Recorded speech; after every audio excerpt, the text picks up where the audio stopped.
Look, by now, if you're a Star Wars fan, you probably should have seen The Rise of Skywalker, so don't be surprised we're talking about spoilers in this video. Let's talk about how Palpatine returned, and the scene that explained how he actually survives that Disney removed from the final cut of the film.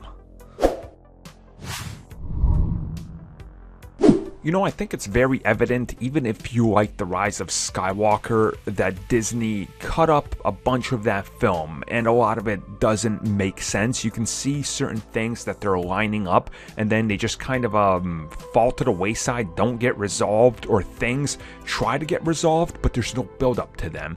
Now, one of these is how in the world did Palpatine return? Like, we saw him in Return of the Jedi, he gets tossed by Vader, he seemingly explodes, so, you know, and even if he somehow survived by, I don't know, using force pull or fly or whatever the hell in the Death Star, that thing still blew up and he was in the vacuum of space, so, you know, he's clearly dead.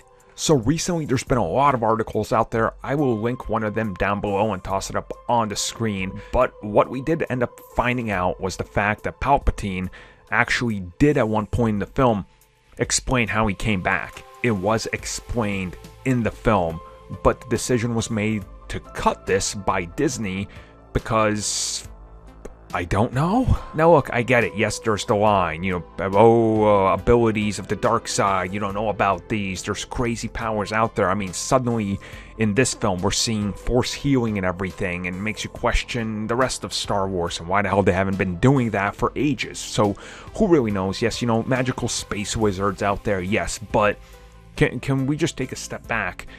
What's important to the story is, oh, yeah, Palpatine, yeah, Rey, you're his granddaughter. So you would think that maybe she'd be like, wait, I thought you died. And then maybe he explains it to her, like that would fit into the film.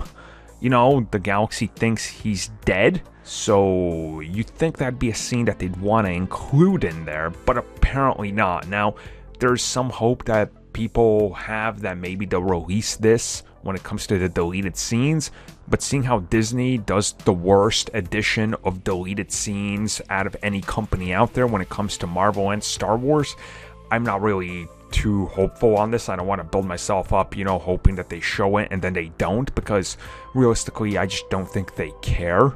Because you would think an important scene like that would be something they would want to include in the original theatrical cut, which we're learning was closer to 3 hours now, which, again, I don't know what the hell they were doing when they were cutting up this movie, why they would cut such crucial scenes out and keep, I guess you could argue, some useless ones in there, but hey, at least it exists out there. Maybe at some point we'll see it. Maybe. Keep your fingers crossed.